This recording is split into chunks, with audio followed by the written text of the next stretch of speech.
Hello there. Welcome to the Strong by Design podcast. This is Coach Chris Wilson sitting directly in front of Mike Westerdal, slightly to the side. We are in the break room face to face. This is good. This is a first time setup here that we have at Strong by Design, where we are positioned. And I think this will be we're going to go in different directions with a topic that Mike came up with for us to discuss months and months ago, and it's been pushed and pushed. But it's time to kind of get to this topic. It's something a little bit different than what we've talked about in recent episodes, but I think it'll be a lot of fun. Mike Westerdal, founder of Critical Bench, one of my very best friends, is here on the podcast with us today. Welcome to the show. Well, thank you. Thank you very much. Also, Elvis Presley has entered the building. So what I'd like to do first, before we get into this unusual topic, is to first thank all of our return listeners for coming back to the Strong by Design podcast every single week.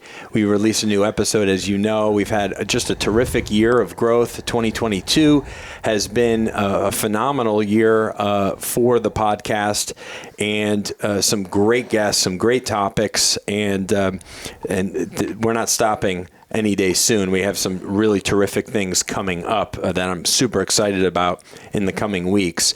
And for all of you new listeners, Strong by Design we're in our 5th year. We believe that you are all strong by design, made in God's image to have a strong body, mind, and spirit. And so that means that we can talk about just about anything on the show. So that's why this topic is... so that's why we're talking about your secret addiction? My problems. My secret addictions. Well, we're going to touch on that. This is actually, I don't think you're aware of this. Okay. This is actually an intervention. Uh-oh, are there people going to come in the room here shortly? We've got 4 more people. Your wife is on her way. Oh, gosh. The kids are off school. Your brother's coming. And some of your coworkers. So I know you're laughing, but this is actually serious. It's an uncomfortable giggle. This is an uncomfortable situation.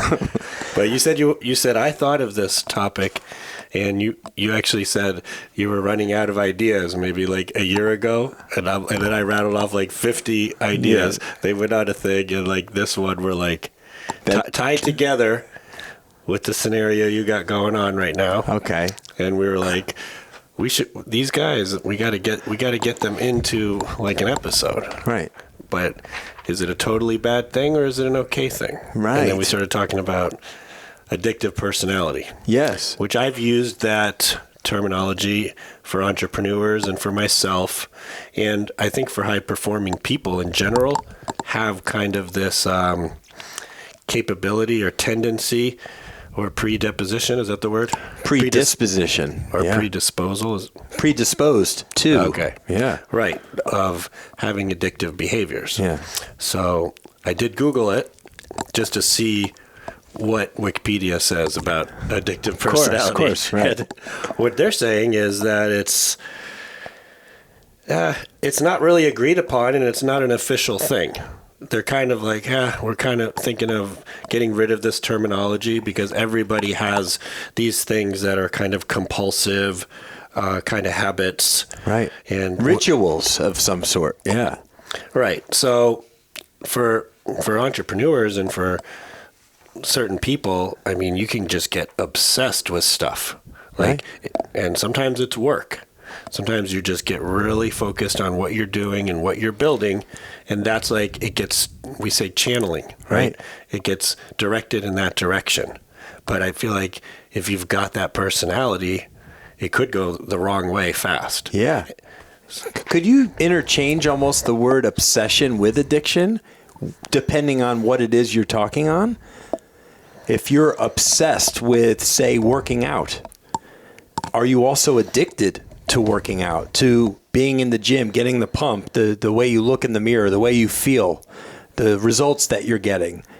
You know, and is that necessarily a bad thing? Because I think... Well, we'd have to, you could call it that, but like what's the definition of addiction? An addiction is something that you can't willingly stop, and it's causing negative problems in your life. Correct. That would be an addiction. Right. Because when people when they hear the word addiction, I think automatically people's minds go to the negative and to things that aren't good for us.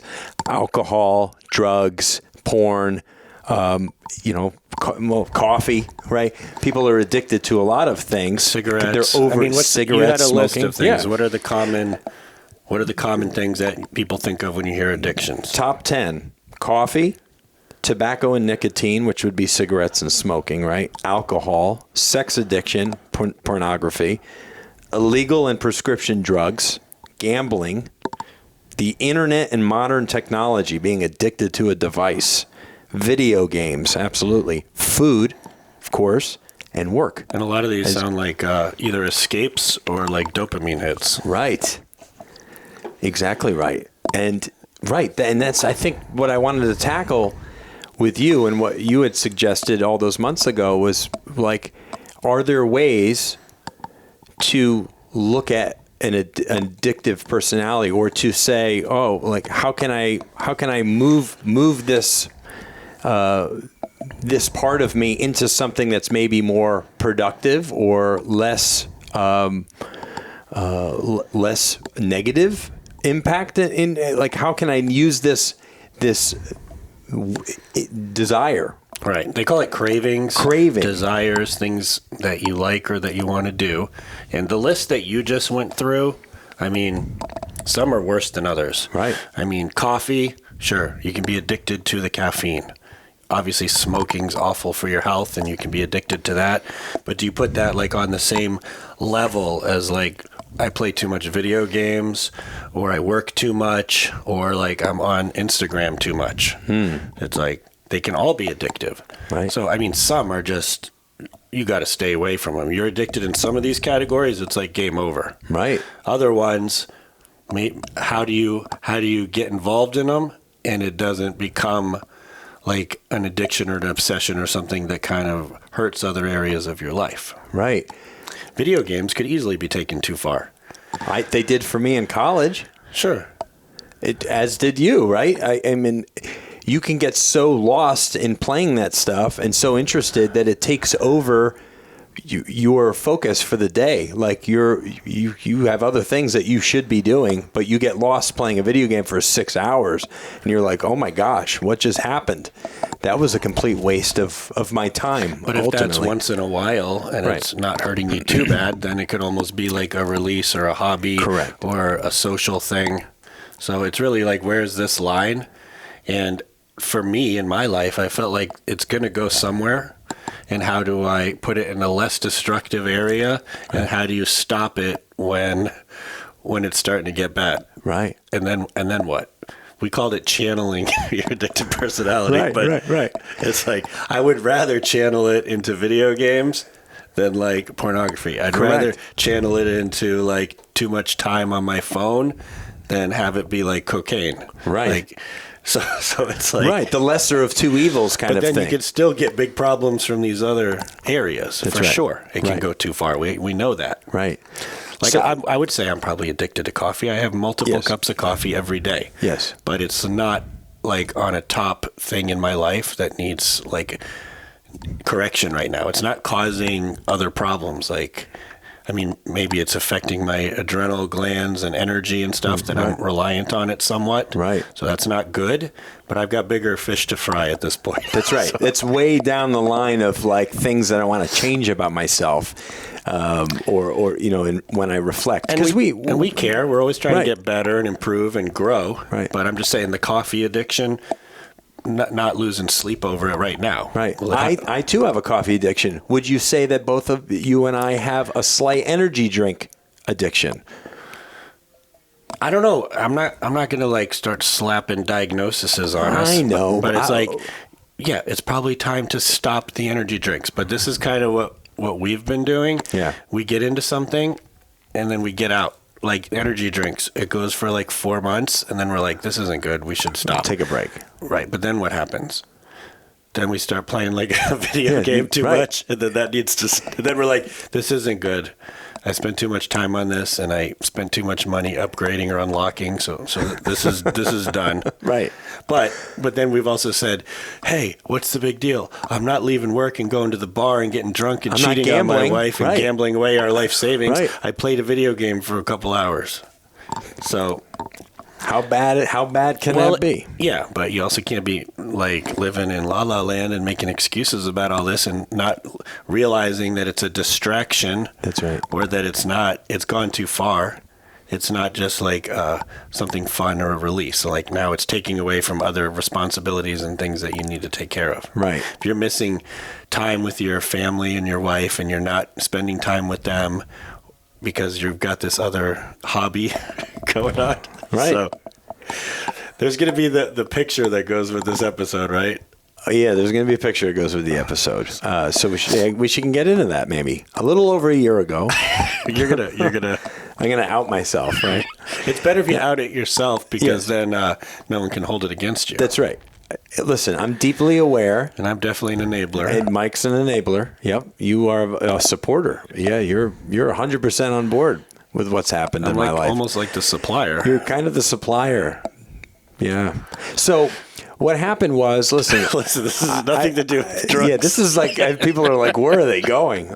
Listen, I've, ever since I was younger, I've always loved superheroes and action figures. Like I was really big in the 80s and like Mike loved G.I. Joes. I loved He-Man, big muscle guys, and I always wanted to be strong and have muscles. So I collected those guys and played with them, but I was a kid.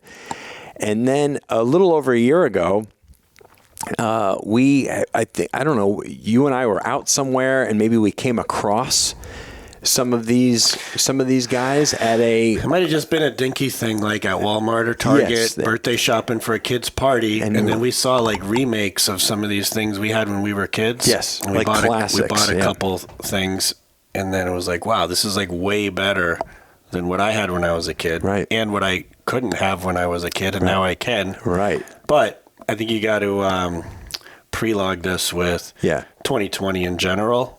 In Florida, it wasn't, I mean, it's the same everywhere, but like we didn't experience it as bad as a lot of people did living in Florida, running the business. There was like 2 months where we were working from home. Mm-hmm. Other than that, it was kind of like life as usual. Yes. But things, were scary for a lot of people. Things were different and strange.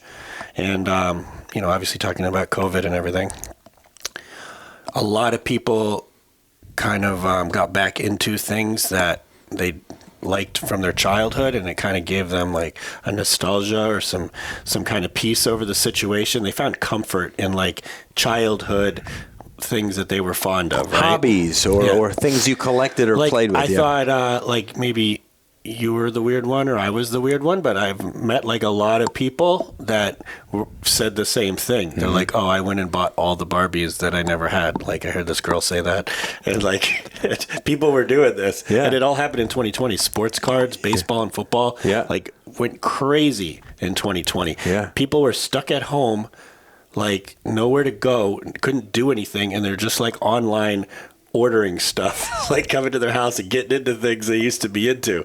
So I think that's kind of contributed. If there was no 2020, I don't know if this ever would have even you're right. even happened. But then it escalated fast because we don't kind of do stuff. We do it hard and fast.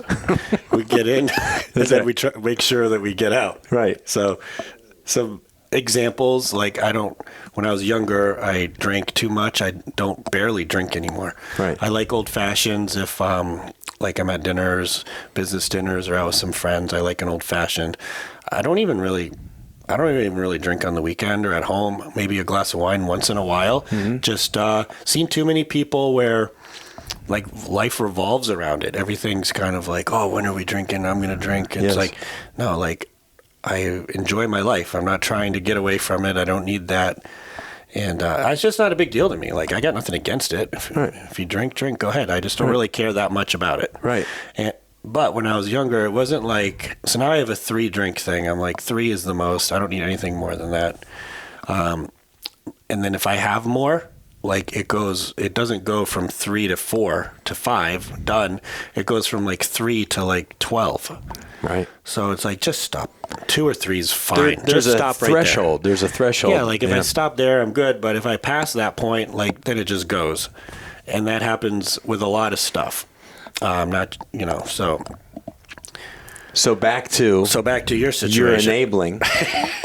So we got some of these old retro type toys, right? Well, these action figures. Yeah, got a few, and then it started with just a shelf. On the bookcase or That's whatever. right. But then we found this store like 2 miles down the street called Emerald's Comics. Yeah. And I don't even like comic books. Right. But we went in, and we're not like the guys that usually look like the guys that go there, which I think they're all awesome guys. I don't care. Sure. We just don't fit the profile. Right. We walk in, they're like, what are you guys doing here? Right. It's like, well, we like He-Man and G.I. Joe or whatever. Right. Marvel, DC, Right. all these different action figures. And it was like the biggest, awesomest store like I've never seen before. Right. And then we just started like buying a lot of stuff there. Yeah. Then you started getting like bonus like stuff instead of cash. You'd get like toys from this place. This is the enabling part. Right. So Mike's like, hey, if you do this, Hey, get this report in 2 days early. Yeah. I'll get you that Wolverine statue you wanted. That's right. That's right. So all of a sudden, one shelf becomes the whole top of a shelf. All right. So to fast a whole forward shelf, 5-6 months. Yeah. Then pretty much your whole office has overtaken right now. Yeah. And it's full. We're pretty full. There's really nowhere to go from here. People step into your room and they become speechless. Yes. A lot of times they giggle or laugh out of not sure what to do or say. Yeah. Your son had that reaction. My son's 8 years old. He walked in the room and he just like laughed, and I'm like, "What?" And he's like, "Too many guys." Like some of the other people from the office, like you know, they're accepting and loving, and they think it's just fun and games. But like every time a new box shows up, they're like, "Oh my goodness." My wife was here a few months back for the first time in a long time, and she walked in my room and she just kind of shook her head, and she's like, "Oh my gosh, you guys are ridiculous." I think those were her exact words. And that was pretty much all she had to say about that. Sam, who works here, whenever she walks down the hall, Sam's Mike's executive assistant and does a lot of stuff in the business, but her office is the other end of the building. She doesn't see him much, but she's supportive. She doesn't like make fun of you or laugh at you. She gets a smirk on her face every time she's. Nobody can really appreciate it unless they're 40 or older. Yes, because there was this whole period where nobody had action figures as kids, so they don't even know this stuff or care about it. That's right. But I think the point is, it's gotten to the end game here. Yes. Like your office is full. There's nothing to do except like move buildings and create like a museum. And you know, we've moved into statues and these things called sideshows, things that cost a lot of money. So this money could be invested or paid for your kids' colleges or like it's like enough is enough. Right. You know, and I'm not saying that. This is the intervention part. This is the intervention. Are people coming in? Yeah, come on in, guys. No, just kidding. No, this is the public intervention. No, like I think it's at the point where if it kept going, like it's not good anymore. That's right. I will make one point about all of this. It's a. I guess you could say it's a defense. My defense is this: a lot of people in my position, collectors, if you will, right? They, like our friend Ken, our mutual friend Ken. He is also one of these kind of collector guys, but hoarder. Right. That's how. No, but that's the word that I kind of gravitate to for the people that will buy things and keep, but they keep them in packaging, not even on display, not even maybe in their regular room, maybe up in an attic or something. So it's just storage stuff. And then the question, those are investments to them, because if they stay in the box and then they go up in value and they're like a limited edition and they can sell them later for more, they're like worth something. Is that why they're doing it? I don't know. Right. And I think are you doing it purely for a financial gain down the line? Like, ooh, this will be valuable. I can get money on this. Or is it just, I'm glad I have this. It's in perfect condition because it's in original packaging. And that is enough for me to feel good about what I've done. Whereas for me, I don't know if that's a defense. I don't know if it's a defense, but what I'm saying for me, the joy is having it out of the box, right? Having an action figure on display that's something you can actually touch, move, position differently, move things around, create funny scenario, good versus bad, that kind of thing. No, I think it's great. But at the same time, it's probably gotten to the point where if you keep going another year at this rate, like we've got a serious situation. Yes. No, I'm glad we're having this conversation. I mean, it is ridiculous. I admit that it's ridiculous. Well, there's hundreds of guys. There's glass cabinets all around the room. The entire bookshelves filled up. Yeah. But I'll take some of the blame. I've been buying them, doing different things. I'm part of it. I just don't want them all in my room. So a lot of times I just give them to you. And you have your own little stash of Joes. Right. And there some of which are on display and they're cool. And that was your childhood. But I think this is just one of the things, because if you go back, we were playing this game. What was it? What was it called? Asphalt 9. Yeah, it's a computer game, and I haven't played a computer game since like 2009. Before that, and we downloaded this game and started racing, and really enjoyed it. And then we have a night sometimes where we can work late, but it doesn't have to be work late. It's kind of like an excused absence from home, right? Because the wives got activities and yoga and softball and different stuff they do. So it's kind of like a night. Take the night, hang out with your friends, or work, or do whatever you want to do. Go to dinner with some buddies. And sometimes we just goof around and we'll stay here and play games or do something. And we got into that game, I would say 6 to 9 months. Yes. Probably spent $5,000 to $10,000 unlocking stuff, which people are going to think we're ridiculous. Like, what is wrong with you people? They're shutting the episode off right now when they heard us say that. Yeah. So that became to the point of a problem. And then it was just like, okay, we have to stop, and then deleted the game off the computer. It was basically a cold turkey. Cold turkey, just done. And then before that, we were playing a Dying Light game on PlayStation. That was eating up a lot of time. And then we're like, we can't do this anymore, and we're done. Energy drinks, this is not healthy or good for us. Done. So it's like, but it doesn't usually go more than 6 months, and then we're done. Yeah. And we have not crossed into from the list. There's no sex addiction. There's no gambling. There's no illegal drugs. So yes, I think we've got addictive personality, and I think we're prone to addictions. And again, I don't even know if there's such thing as addictive personality, but maybe we're just making excuses for bad habits.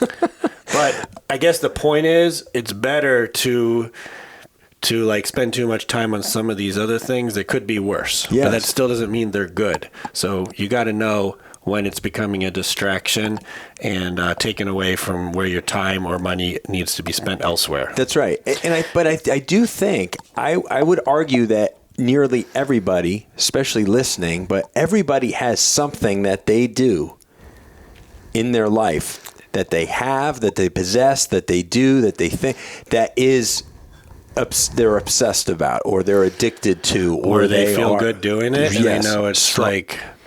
That's all it's doing is it gives you that dopamine and you feel good, but it's not productive.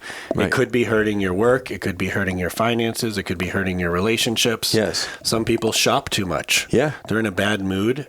So at shop therapy, and they just go out and spend a bunch of money in shopping, and now they go feel better, and they're not pissed off anymore. That's right. I mean, is that how you're supposed to deal with that? I don't know. I'm saying that's probably not, but that helps some people, or they got that issue going on. Other people got to take a smoke break it's like we're all dealing with addictions, and we're all got this sinful nature, and I don't know if I have the solution. I guess my solution is be careful that it doesn't go too far. Yeah. And we've obviously crossed that line in things. and then it's just time to stop. But then it quickly gets replaced by something else. Yes. So it's like, how do you not let it go to something awful? And how can you channel that into even something helpful or productive? Right. Couldn't it get channeled into like reading a lot of books? Right. But working out is healthy too, and exercise and fitness. But that can go too far. People take that to extremes all Take the that time. to extreme where it's all about you and your schedule and your health and your needs, and like now you don't care about anybody else, and you become narcissistic about it. Right. So anything I think can get taken too far and become. We've done podcasts in the past about balance, and people all the time on social media, balance is overrated. There's no such thing. If you want to be the best at something, you got to be obsessed and be all in and do it all the way. And I'm like, usually all in and all the way will make you the best, but at what expense, which we've talked about before. Yes. So if you're all in and you're obsessed and you're probably going to dominate that one area, but you're probably going to like other areas are going to fall apart. Yes. So is it that's a decision. And is it worth that? And for me, no, because I need to keep other things going at the same time, and I want to. That's so right. I don't need to. How can you be excellent, like in lots of areas of your life? Which we've done a whole podcast talking about this. We have. We've done in different ways. We've talked about that on multiple past episodes. At what expense, though, is a really good one. I think that was a good maybe a year ago. One that you had done talking about that. It is, for people who are truly, let's take work for example. People who are absolutely obsessed with their careers, with their professional life, with their relationships in business, and making money, and leading your team, and having a kick-ass A++ type business, and that's just a real thing for people that you know very well, and they excel, and they're extraordinary, and they're excellent in everything that they do in their professional lives. But at what expense? Some people might give up, might lose family, or they might. Health is a very common thing. Yes. You have all this money, but you lost your health, or you have all this money and no one to spend time with it. So, yes, and you think work is a productive place to channel your obsession or your addiction, and it can be, until it's not. Right. So I don't have the answer to this. This No. isn't like a teaching podcast of like No. how do you figure this out. We're just sharing kind of our experience of this, and that you got to know when it's going too far and kind of back it off. Yeah, I think just having the awareness and a little bit of that reflection over like, okay, what things in my life can I live without? Can I live without? What things are helping me or hurting me? Where am I investing my time on a daily, on a weekly, on a monthly? Am I neglecting relationships or family or friends to do this one thing that really isn't getting me anywhere? This is almost like the part one of that other podcast we did. Yeah. What was it called? The at what expense one? Yeah. Yeah. I think that was the name of the episode. Yeah, actually. look that one up, because that would be like probably part two of this. Yeah. It really is. This is more kind of a kind of fun discussion about something that for us gives us some joy, some pleasure, but we realize like it is a little bit out of control, a little bit ridiculous. But is it really harmful to us? I mean, other than the fact that it's Time, probably. It's time and money that could have gone into other things. And these things, they can get expensive, but compared to what? Some people collect sports cars, and some people gamble away their future. right. But we don't got to compare to the worst situations. No, correct. Those are the extremes, right?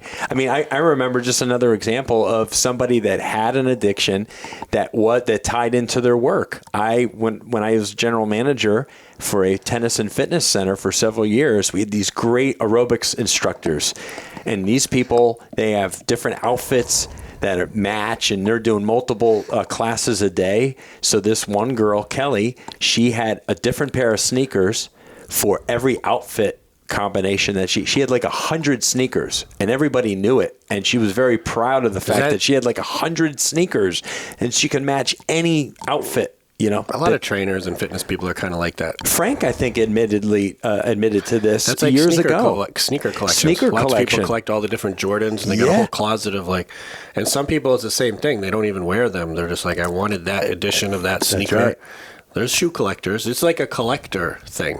Right. So, And that's so maybe collecting is a place to channel it. Right. Until it starts hurting other things. That's right. Until you're deciding you might need to move into a bigger office to be able to house all of your. Well, at the comic book store, the guy said some people like rented warehouses to like keep all their stuff. That's right. And like I know car guys, they do the same thing. They rent warehouses and keep their cars and set up like a man cave there and stuff. Yep. They have like lunches and like TV and arcade room and everything there. But to us, that actually sounds mildly appealing, doesn't it? That sounds amazing. We kind of do that here anyway. That's right. We kind of do that. And that's probably what we'll be doing down the line, maybe, when we have a bit more space, in terms of having maybe a separate room for these collections that we've created, where they're in their own area, kind of, but it's... Well, I mean, to wrap it up, I would say maybe... if you're struggling with something really bad, and we'll put some links to places for addiction help. I have a place. Yeah, I have a place actually that... Well, add that in a sec, but I would just say if you're struggling there, first, get help. Second, maybe you can take these tendencies and just put them into something like, channel it into something less damaging. Yeah. It's just replacing a bad habit with a good habit, perhaps, is something as simple as that. Like you're trying to lose weight and you smoke, it's like hard to do both at the same time, right? Don't people like, oh, I quit smoking, but I gained 20 pounds because I started eating. That's right. It's exactly right.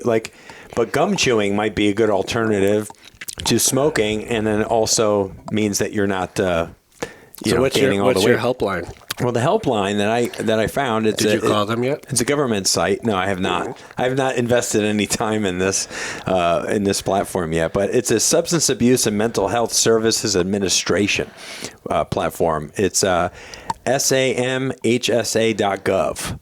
So if you are truly from the heart, speaking seriously here, if you are struggling with some type of abuse and you ended up on this particular episode because you were wondering, I have an addiction that I'm not too proud of and I'm struggling there, maybe this is a platform that could give you some answers or some solutions. SAMHSA.gov. It's a Substance Abuse and Mental Health Services Administration, and maybe there's somebody there that you need to be connected with to start finding some healthy solutions, some alternatives. And some of it needs professional help. Yes. We just don't even know how to help with that. But we have talked about sex addiction and pornography. Our top episode of all time, most downloads, is called The Truth About Pornography. So if that's an issue, go listen to that episode for sure. Yep. And Coach Frank Rich is very helpful in that. Yeah, for sure. That'll be eye-opening. And there was the part 2 for that episode has actually climbed almost into the top 10 as well for our all-time podcast. So that topic obviously is quite interesting, at least, or curious for people. So no, I appreciate this. Is fun, and a little bit of light conversation, obviously, about something that we've found humor and joy in, I guess you could say. But I think this is a very real thing for a lot of people, and you just want to try and channel those desires into maybe more, healthy avenues rather than hurtful ones. Sure. So, but no, this is good. Yeah, thank you for sharing, being vulnerable, and putting it all out there. Yeah, I did put it out there, man. I've done a lot of putting it out there over the last decade, that's for sure. Hey, I don't hold back. I have nothing to hide. I am who I am. Hey, your mess is your message. My mess is my message. Very well said. Hey, thank you, all of you listeners, for being here on the Strong by Design podcast. Really enjoyed it today, talking with Mike about this topic. We do have a lot of past episodes. We will link to those episodes in the description, anything that's related to this topic that's maybe helpful for you, other topics of conversation, we will include in today's show notes. So thanks for joining us. And hey, hit that 5 stars. Leave us a review if you could. We'd love that. And really share this episode with somebody who maybe is unfamiliar with our show. If you've been a listener for a while, we would love that. That's how our show grows, is from people who are enjoying it, sharing it with friends and family. That's a huge, huge plus for us. Thanks again, Mike. Thank you. I'm going to make some outgoing funny noises.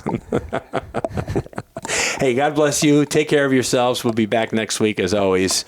See you next time.